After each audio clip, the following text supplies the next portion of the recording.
The women were looking down from the ninth floor, willing to do anything to escape the horrible fire, even if that meant plunging to their deaths.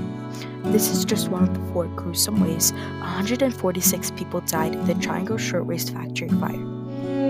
The Triangle Shirtwaist Factory was a factory for very popular shirts back in 1911. The factory owners mainly only hired young women who were usually Jewish immigrants from Italy.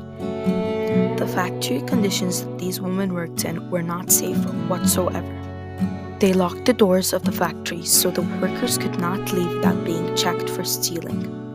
Additionally, there were flammable products everywhere. On top of everything, the owners did not install fire sprinklers, so they could burn down the factory when they needed to. It truly was a beautiful day in downtown New York on March 25, 1911, when people started seeing smoke coming out of the Triangle Shirtwaist Factory. The fire was caused by a cigar being thrown into a scrap bin. In a panic, they warned all the floors except the ninth floor, where 300 workers were just about to leave. A survivor from the ninth floor explained that the fire arrived as the warning arrived, and it was already too late. A lot of the workers rushed to the elevator, but it broke down after only 3 trips. Some escaped to the fire escape, but that also collapsed with 20 people on it. Others went to the window and jumped out, just to escape the fire. A survivor explains that the tragedy was even greater because of the fact that the firemen's ladders were too short and couldn't reach the 9th and 10th floor.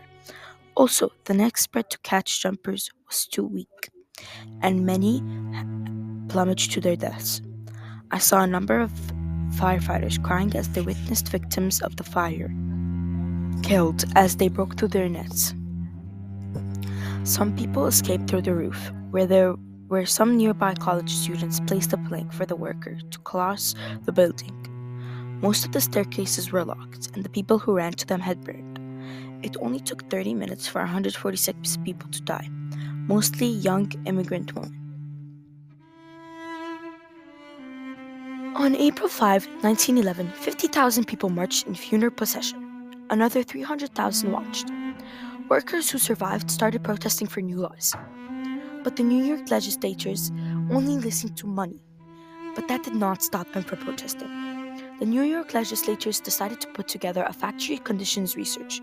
This research led to dozens of new laws on fire safety. Some examples are mandatory fire escapes, sprinkler systems, fire alarms, no smoking, and most importantly, unlocked, unobstructed fire exits. This changed the U.S. labor laws greatly. New York is now one of the safest places for a job. Without a doubt, the Triangle Shirtwaist Factory was a case of human rights violation.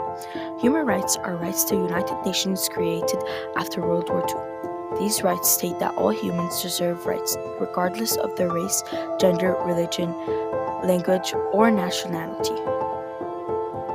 One example of a human rights violation by the Triangle Shirtwaist Factory was Article 23.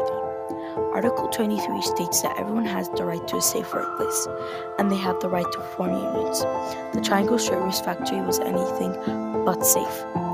There were flammable products on the ground, and there were a lot of ways to exit the factory, but the owners were so concerned about production stealing that they locked most of them. They also locked the bathrooms, so workers had to keep working. The workers also hired prostitutes and gangsters to beat up the workers when they wanted to go on strike.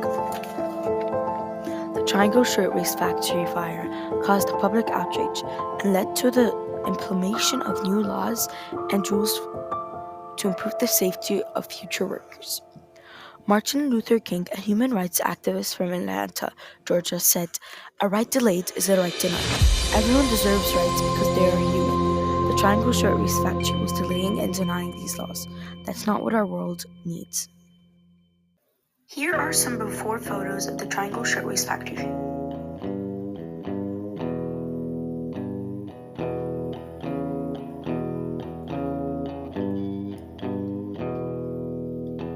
Now here are some after.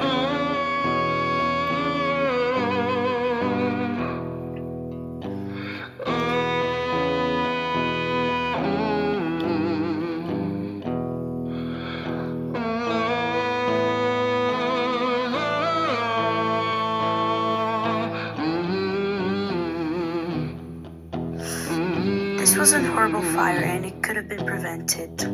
I hope you guys learned something from this documentary. I had so much fun making it, and thank you all for watching.